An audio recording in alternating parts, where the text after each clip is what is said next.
হযরত বেলাল যখন ইসলাম গ্রহণ করেছিলেন এবং সেই সময়কার নিষ্ঠুর কাফের নেতা উমাইয়া ইবনে খালাফ যখন এ খবর জানতে পারে,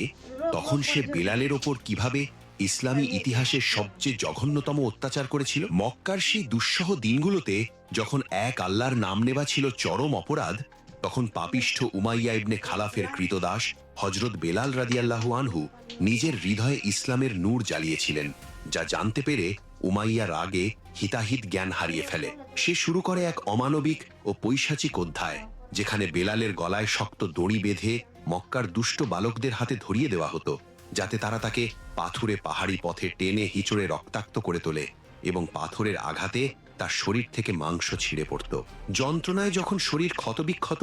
তখন মধ্যাহ্নের সূর্য যখন ঠিক মাথার ওপর আগুনের বৃষ্টি ঝরাতো, তখন তাকে নিয়ে যাওয়া হতো মরুভূমির ধু ধু বালুচরে। সেখানে তার পোশাক খুলে আগুনের মতো তপ্ত বালুর ওপর